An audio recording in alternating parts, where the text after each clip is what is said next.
Hello to the listeners out there. What's life giving you today? Welcome back to Moving with Meaning, the podcast where actions have meaning, words have meaning, and we open up the conversations to discover what's your next move. I'm your host, Krystal. This episode, we have a guest with some insight and perspective on unriddling the sources of our behavior. And you know how we do it here. We need to set that theme. So let's go ahead and do that. The word of the day is yearn.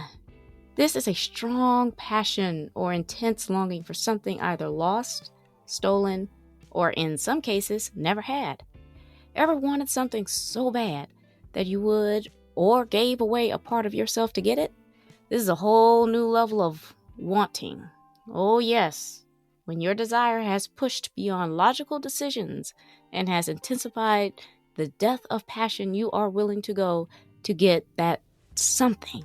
It nearly distorts the purpose of stepping out on faith. I think we're going to get some inner work done today, though. That's enough of me talking. How about we introduce our guest, and there's no one better to do that than himself. Cory, why don't you give the people a bit of background about yourself and what you are going to share with us today?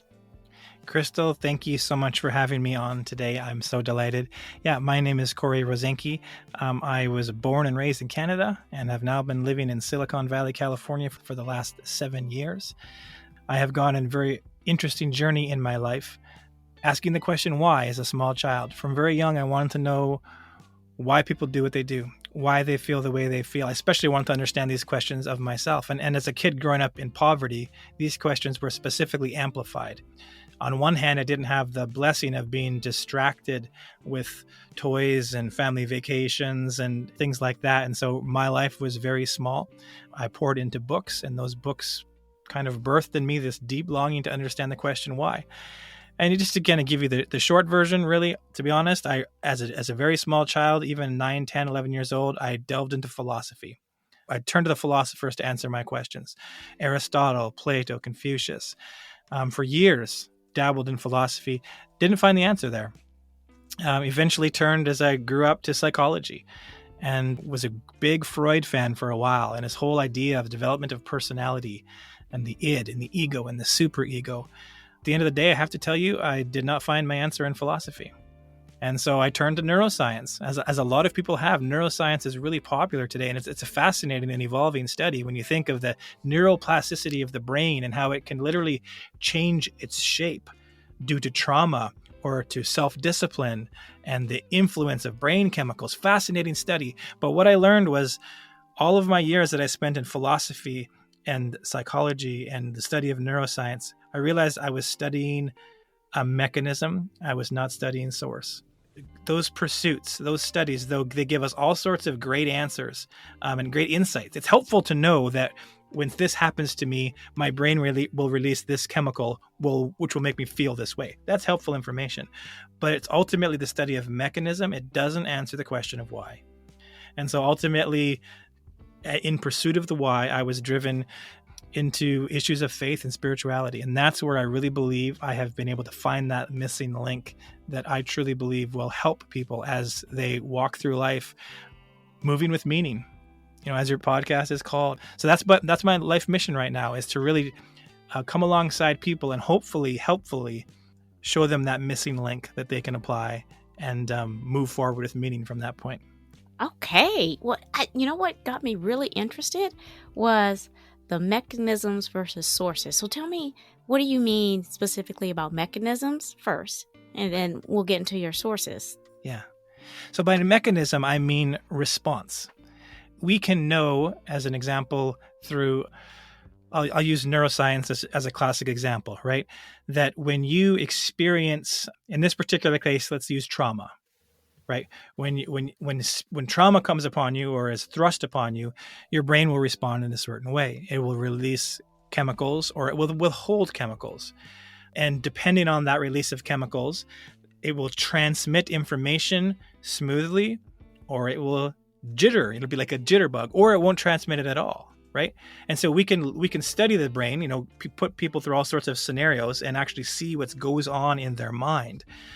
Something interesting about neuroscience I find is when you, as an example, let's say you experienced trauma 10 years ago, your brain responded to trauma in a specific way.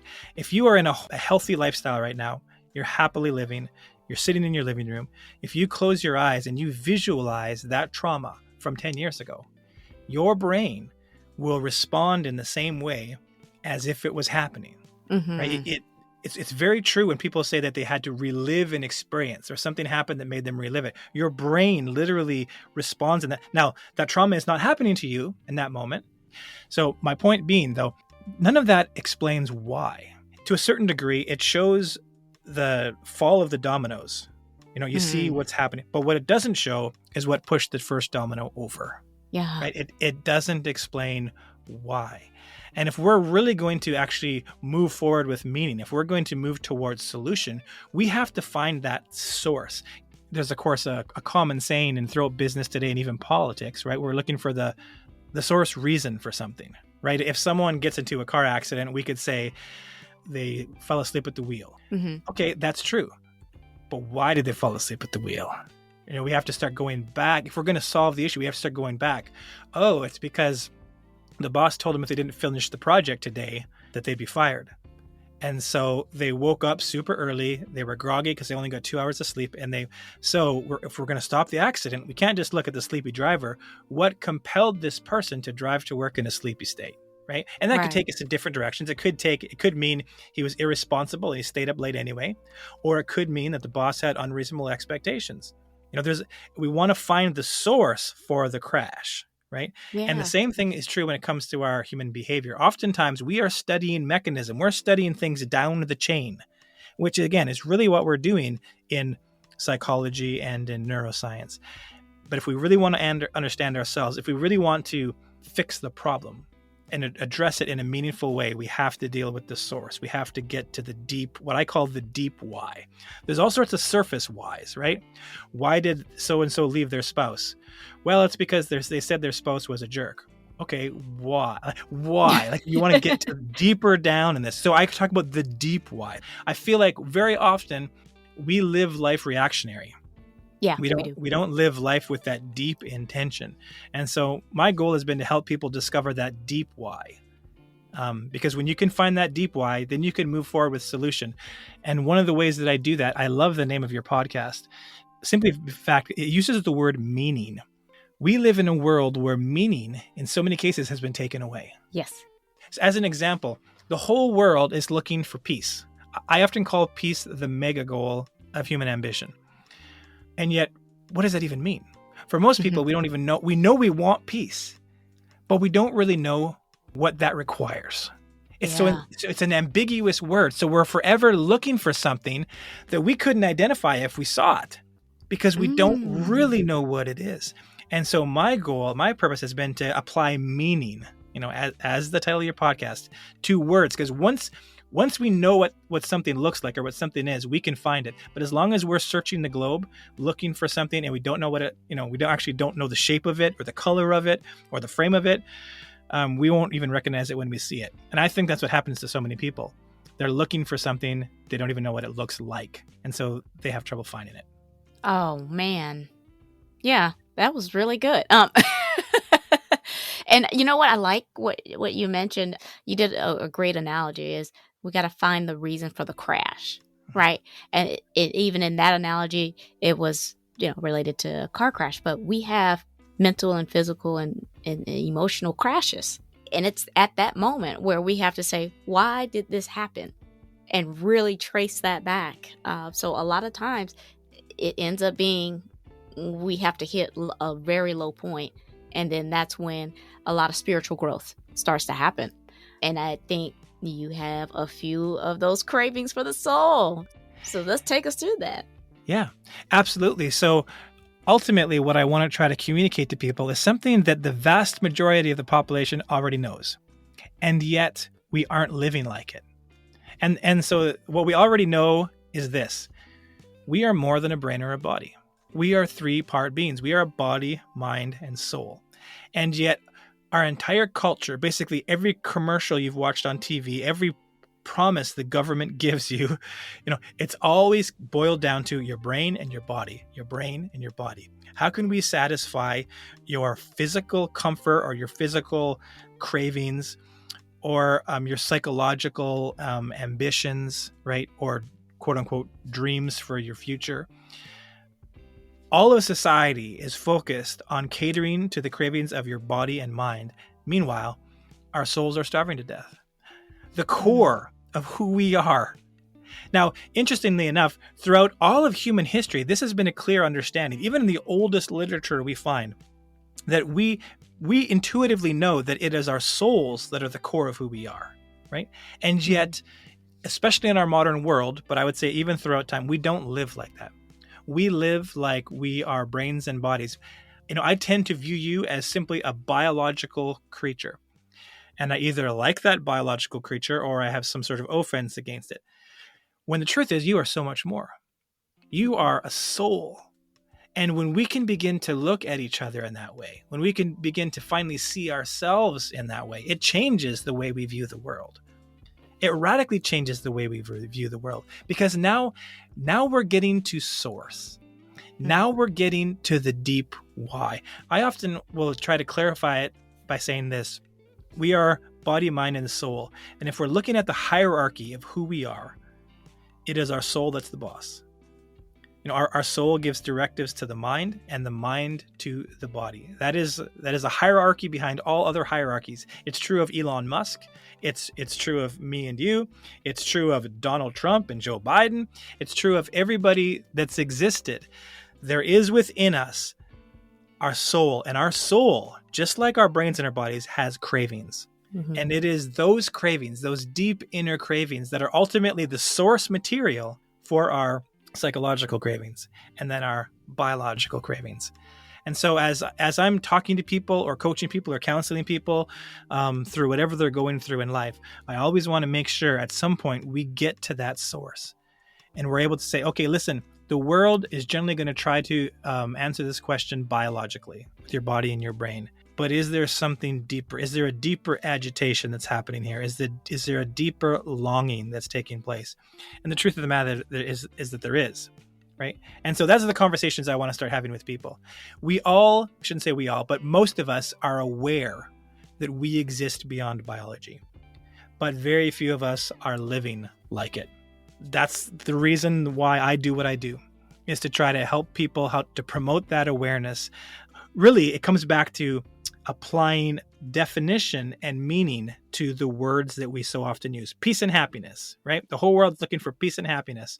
Well, what is that? What is peace and happiness? I think for a lot of the world, they think that they are, they're words that people can define for themselves. But I would suggest to you that they aren't. There are actually there's actual clear definition. And once you actually know the definition, once you know the prerequisite for happiness, you have a chance of being happy. When you know the prerequisite for peace, you have a chance of finding peace, right? And so, yeah, I want to talk to people about their soul, not in a vague and ambiguous way that we've done for so long. My background is that I'm a person of faith. And so even I would say when I'm talking to people of faith, they use the word soul all the time. Mm-hmm. They talk about the soul, they sing about the soul, and yet for most of us, we don't even know what that means. It's ambiguous, right? So that's, again, why I love the title of your podcast, right? Attaching meaning to these words and definition to these words. I think that's so important. Yeah, that's true. That is true. We do go through life. I think one of my posts was about being humble and how that is taken out of context quite a bit, as if it's lowering your importance to something or to someone, when in fact it's not. It's about recognizing your gifts or your strengths and then being able to present that in a much more palatable way.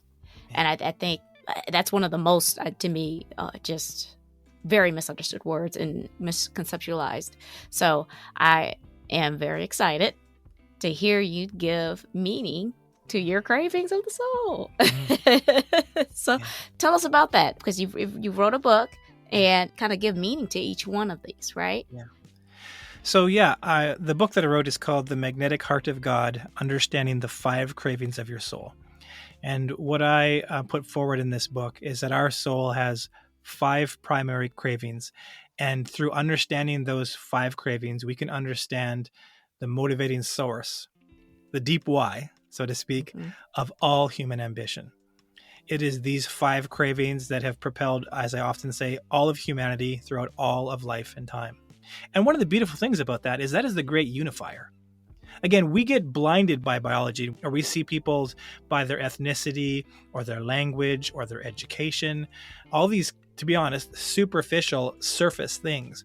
But at our core, at the depths of who we are united in this common craving. Doesn't matter what continent you came from or what educational or economic background you come from, we are all driven by these same 5 cravings. And for these cravings, you will find clearly throughout the last 200 years, varying psychologists and psychiatrists have put these forward as individual cravings. They've never brought them together as I have. But I preface that these are not psychological cravings. These are not biological cravings. They are deeper, which is why I categorize them as soul cravings. And I'll explain more about that in a moment. So the 5 cravings of the soul, as I put them forward, are security, identity, independence, significance, and innocence. Everything we do in life, our pursuit of career, our pursuit of relationship or marriage, or the motivating force that drives us away from a career or away from a relationship or marriage, can be boiled down to understanding our pursuit of these 5 cravings: security, identity, independence, significance, and innocence. Now, security, I boil down to 2 kind of main branches. We are looking for physical security. Some people call that our survival instinct, right? But it's not just physical security, it's also relational security. We are looking to know that our hearts are safe in the hands of those who hold them. And there is plenty of examples throughout history of people who have literally been driven to madness when that security fails. We are all of us, from what we might call the weakest to the strongest, craving security. We can't have peace and happiness without it.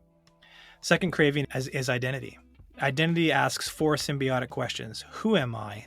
Why am I? Do I have value? Do I have purpose? That is not a biological craving.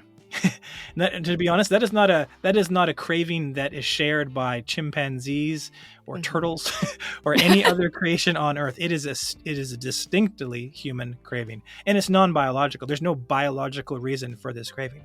The craving for identity, and then there's the craving for independence. And again, I'll break this down into 2 categories. There's the freedom aspect of our independence craving. We think of William Wallace, or Mel Gibson, shouting in that movie Braveheart, "You may take our lives, but you will never take our freedom," right? Mm-hmm. There is this need in us to have autonomy of some kind. Doesn't have to be total autonomy, but if you try to take away all autonomy, you will be faced with a revolution. All of us crave some sort of autonomy. Maybe it's just I get to go to bed when I want to go to bed, or I get to eat what I want for lunch. We'll take, but we have to have something. But then the other part of that craving for independence is the craving for individuality. Yeah. We need to know we are distinct. It's very important. Otherwise, we feel redundant, we feel unseen, and so there is this deep craving in all of mankind to feel distinct. So we have security, identity, independence, and then there's the big one. This is a big one for me: significance. It's big for everyone, but this is the one I mismanage. One of the ones that I mismanage the most, and that is my craving to believe that we all have that we are special in some way. Mm-hmm. We need to have some sort of sense that we are special in some way in someone's eyes. And so again, for Usain Bolt, maybe he's got to be the fastest man in the world.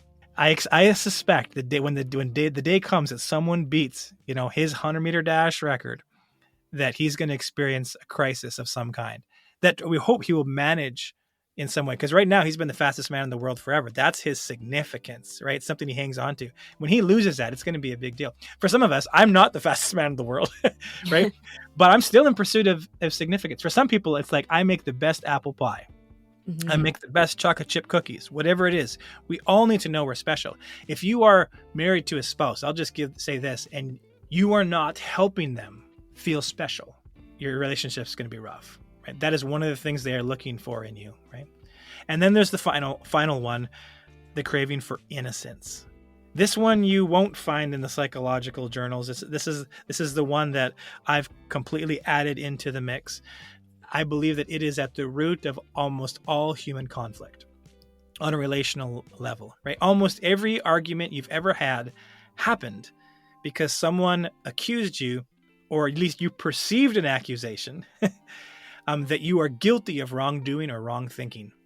And we as humanity cannot handle the weight of guilt. We need to feel innocent. So our response is either to fight back, get into an argument, I am not guilty, or I have to accuse you of something that's even worse, right? Because in the heat of the moment, I don't need to feel completely guilty or innocent. I just need to believe I'm more innocent than you are, right? Yeah. Oh, this is the source of almost every argument we've ever had. You say to your spouse, you left the socks on the floor again, right?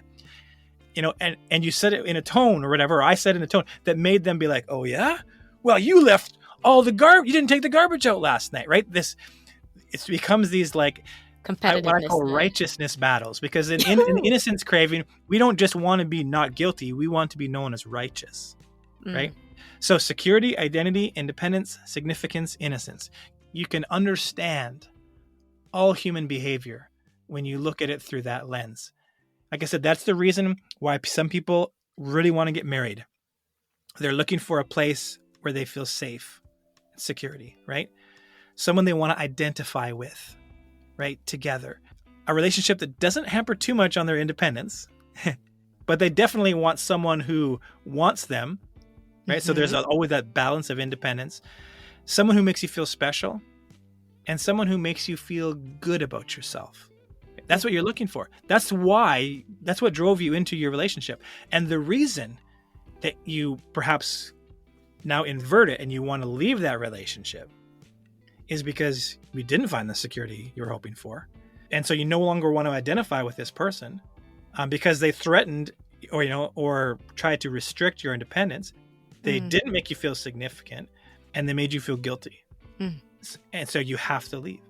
You can look at the whole lens throughout all of human history, war, relationship, technological revolution, right? With all the things that we've been trying to make, they're all for the same purpose, to help us move faster and farther so that we can find security, identity, independence, significance, and innocence.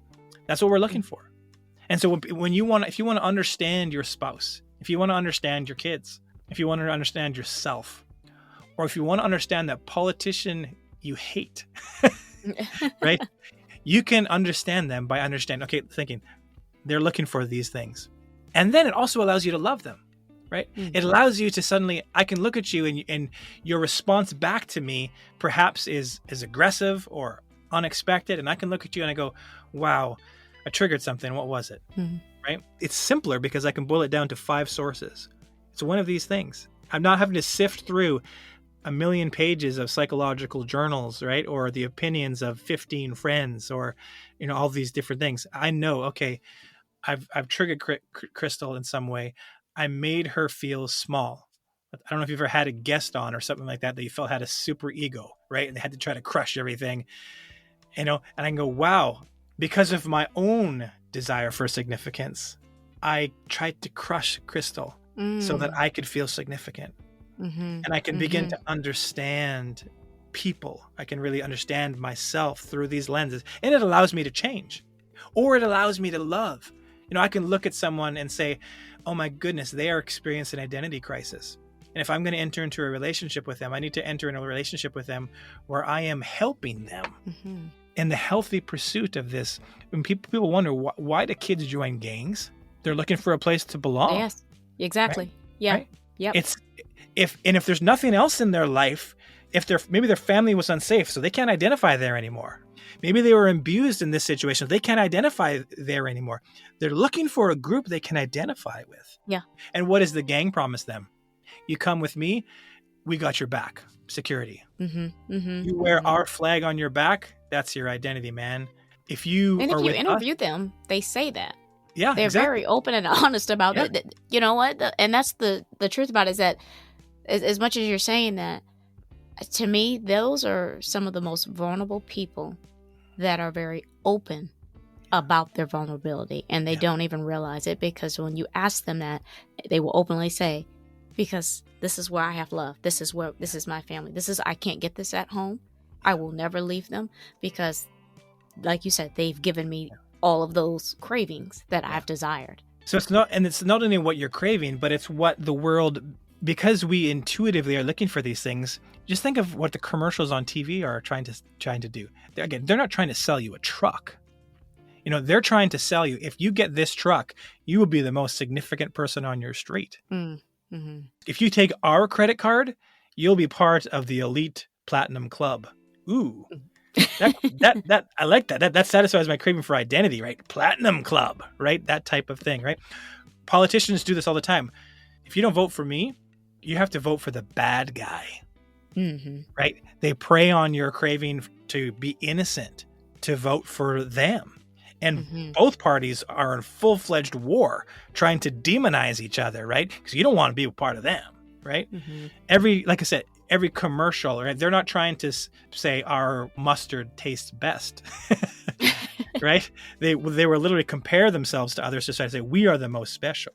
And so the whole system is based around catering to our cravings. And to be honest, we get taken advantage of a lot, right? Because again, no one's selling a product anymore. They're trying to sell you an identity. They're trying to sell you security. They're trying to sell you significance. There's the competition on TV for phones, right? There's Apple, and Android. And I was watching some Android commercial a while ago, and they were totally preying on my desire for significance, right? It is definitely more special if you buy this particular phone, right? It wasn't that this phone is faster. This phone has more capability. He was preying on my craving for significance. And the whole structure is that way. But when our eyes are finally open to see it, we can go, things now make sense. This has been happening throughout time, right? But it's been happening without the benefit of attached meaning, without definition. Now we can see it. Now I know what it is. And that when I know what it is, I have a better chance of finding it. Yeah. There's a whole lot going on in my mind right now as far as what situations that these have applied to me personally. So it's resonating very much so. Yeah. And I really wrote the book with the hopes of promoting self-awareness to a certain degree, an aha moment where I can finally understand. I've wondered for years, why won't my sister talk to me? I think I understand it now. Right? I can go back and I can see how, and somehow I was an unsafe person, or she perceived I was an unsafe person when it came to her pursuit of one of these 5 cravings. Same thing when you wonder, why did someone leave their spouse? Well, perhaps they were hoping to find all these things, and perhaps they ended up in a relationship where the spouse made them feel small. We can't endure that very long. Yeah. Right? Yeah. You're wondering, why did someone choose a particular career? Well, they choose it because their dad did it before them and their grandfather did it before them. So it's an identity issue, right?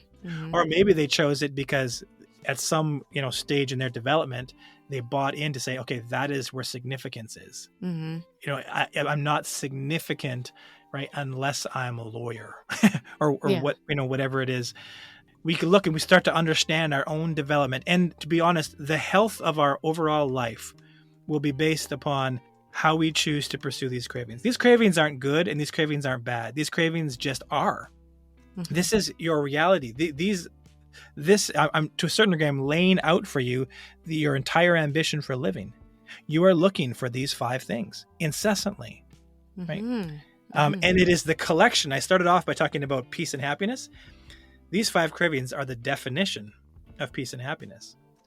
If you want to have peace, you need to experience security, identity, independence, significance, and innocence. And you need to experience them simultaneously. You can't have 4 out of 5. You can't have 3 out of 5, right? I can be confident in who I am, right? My identity is secure, right? I can have the independence to come and go as I please. But if I don't feel safe, I don't have peace, right? Or I can feel significant. I can believe that I am super special. I can know who I am, be secure in my identity. But if someone is making me feel guilty, I don't have peace. That's why moments of peace are so fleeting, because they require that all 5 cravings of our soul be satisfied simultaneously. And there's basically nothing on earth that can grant that in any lasting measure. Yeah. So we can have moments, we can go on vacation and have that perfect week, or we can have that perfect day or that perfect moment, but it never lasts because sooner or later, one of these cravings is threatened or we pursue it in an unhealthy way. Yeah. I often say that with significance, right? Significance pursued correctly drives us towards beauty and betterment. Because mankind has a craving for significance, we don't just make things functional like we do when we're craving security. We make them special. We make them beautiful. We add this artistic wonder to them. If we didn't have a craving for significance, everything would just be boring. Yeah. We make everything so that it's secure, but there's nothing special about it. So when we pursue significance in a proper way, it results in beauty. It results in betterment. It results in growth. When we pursue it in an unhealthy way, it leads to the devastation of the people around us. As I mentioned, right? Perhaps it makes me, in my pursuit to feel like I'm significant, I've decided the way I'm going to do that, I'm not going to try to be significant. I'm not going to try to create beauty or create wonder. Instead, I'm going to squash the people around me. Yeah. I'm going to dehumanize the people around me. Because if I can do that, I can convince myself of a fake significance. Yes.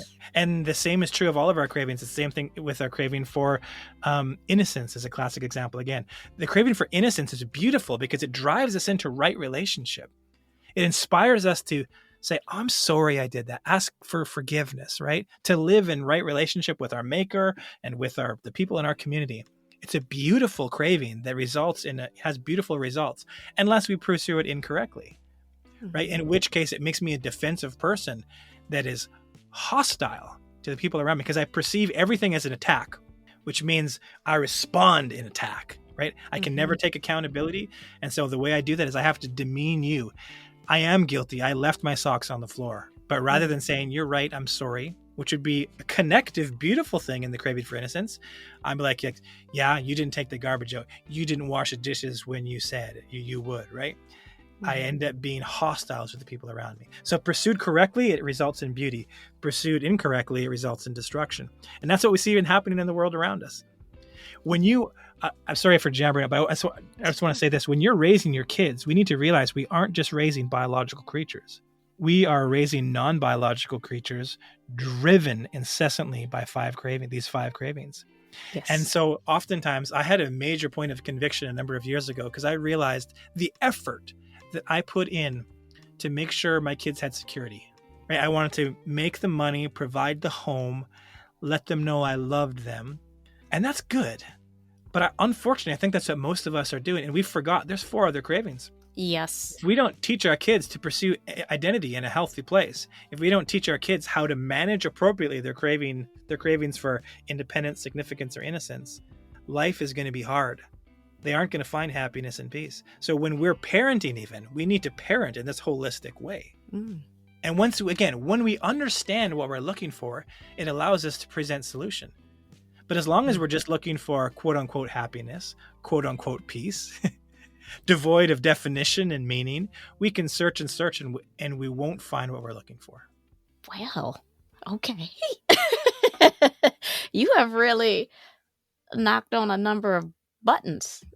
It'll take too long for me to just even give examples of these, but I think it goes into the roles that we play in life and how we go about that and the responsibility of that, but also how it can get overwhelming sometimes. And so we end up draining our cup. And so it's kind of like what you were saying, Flores, is that we have to practice how we manage that. Yeah. That's the biggest piece. And that's what a good therapist or a good coach or counselor, or for that matter, a good life partner will help us do. They will help us pursue these cravings in a meaningful, safe way. Ultimately, that's what I often say. That's what the job of a good therapist is. A therapist is going to help us heal from the wounds we've experienced, but then show us how to pursue these cravings in a healthy way. Again, I've had I have several therapists who have thanked me simply for boiling it down to that. Where they're like, "Oh yeah, that's our mandate to help people pursue their cravings in a healthy way and not a destructive way." So it just helps us, like I said, understand ourselves. And when we understand ourselves and the possibilities of actually discovering hope and meaning and purpose and value. I mean, I get asked this question all the time. What is purpose? Before we can ever answer the question of purpose, we have to answer the question of what we are. I mean, it sounds silly, but I mean, let's not step into the situation here halfway down the domino row. Let's get to the start. What are we? We are 3-part beings, body, mind, and soul. That's where we have to start. As long as we're just catering to the body and mind, we won't get there. We have to go to the soul. So my goal has been to help people find that proper starting point, that deep why, so they can understand, why did I pursue this career, but I didn't experience the fulfillment I thought I would? Why did I go into my relationship, and then what went wrong that made me exit the relationship? Well, hopefully now you know. And hopefully you know before you've entered into self-destructive behaviors. And so that has kind of been my ambition. It's just to help people, like I said, come to a point of self-awareness where they finally understand themselves, they understand the people around them. And so, yeah, that's what I'm all about, Krystal, is the very definition of your podcast, helping people move forward with meaning. Thank you so much for just dropping some knowledge on that, and then also some incredible, mindful insights. Before we go, I want to share an experience of mine, which was on wavering faith. I was coping with my parents' reaction to how they handled my child abuse by a family member. I don't fault them today, because when I've spoken with them about it, it wasn't that they didn't love me or were embarrassed. They really didn't know how to deal with that from another child doing that to their child. And so it's looking at it through the eyes of a child, me. I saw that I was unworthy of their protection. So there, you hit the security. And then through the eyes of a parent, of myself now as a parent, and then listening to them as a parent, I see them trying to not lose their minds and become unhinged before they did something that would affect them being away from their family. And you can read between the lines on that one. But anyway, I saw it to like numb my feelings, and I did that through alcohol. And it worked in a way, right? Like I could function, and it made it so much easier to fake happiness. And then one day, the latter part of my junior year, my body is rejecting it. Like I can't even smell alcohol. And I remember making it through my senior year and graduating, and I had to go back home to my parents where all this was at, because I didn't have a job. And I remember being in my room and walking over to my window and just staring out of it, just staring. And it was like I was trying to gather up some courage just to keep going. And I remember just breaking down and falling to my knees crying. And I was like speaking loud, like it wasn't in my mind. I was like begging. I was like asking God, why did he take alcohol from me? Like, why did he take the toxic stuff that was working for me? What was wrong with me? Why can't I get it together and all this stuff? And I think it was probably the moment that I had planned to take my life then. And what happened is when I read your book, specifically the relational security and how it can drive us to the point of madness, just like you mentioned, trying to find security. And the part that resonated with me in this was this quote from your book. Unfortunately, faith is the fallible that has been our oft repeated folly since the Genesis. And the reason is that after I got married, I wasn't planning to last more than 2 months. More months. Like that was going to be it. But on our wedding night, I got pregnant. And so to be honest, I really didn't know how serious I was about committing a suicide until that moment. Like you don't really realize that you had really set your mind to do something like that. And it was this madness, right? Also, I didn't know until recently that I was still clinging to this unworthiness because I haven't fully healed. And I was still seeking this relational security from all the corporeal entities around me. So again, with me, wavering, my mother sent me a video of someone testifying about feeling like this, invalidated, overlooked, and unappreciated. But it's because I was being prepared for greatness. And to do that, I had to be protected and humble. And we don't always understand why these things happen, but it's when you turn the why into who was I putting faith in? And I realized it hasn't been my creator. It hadn't been God. I think this is a struggle with many because we are stuck on tangibles that we skip over the intangibles with higher meaning. And I just want to say that part of your book doubled down on this testimony again for me. So I definitely wanted to share that with you because just throughout this whole process, it was just bringing that whole memory up and that whole experience and what I'm dealing with today. So Cory, I tell you what, are you ready to give us the golden nuggets and add the ketchup just to recap? Yeah. You are not the reflection in the mirror. You aren't the number on the weigh scale. You aren't the diploma on your wall. More than a brain or a body, you are a soul. That is the attribute that best defines you. And that soul within you has 5 core cravings. The craving for security, identity, independence, significance, and innocence. And I wanted to just clarify, these are cravings of the soul, which means they are non-biological cravings, which means, and here's the big thing, here's the golden nugget, as you mentioned, they cannot be satisfied in biological things. Non-biological craving can only be satisfied in non-biological solution. And the reason we see the chaos in the world today, I believe, is because we see a world propelled forward with the deep hunger in pursuit of satisfaction for these cravings, and we keep trying to feed biological solution to non-biological or eternal craving, and that simply won't work. That's why I called the book The Magnetic Heart of God, Understanding the 5 Cravings of Your Soul, because ultimately I believe that these cravings can only be satisfied in our Maker, of drawing us back to a relationship with Him. And so I would say to your listeners, a lot of us have lived broken lives because we have pursued these cravings and sought satisfaction for them in unhealthy places. And yet it's not too late. Our Maker holds His arms open to us and says, come on home. Okay. Amen to that. Now that's the episode today. I'm sure many of you can relate to unraveling the enigma of why. Why me? Why them? Why here?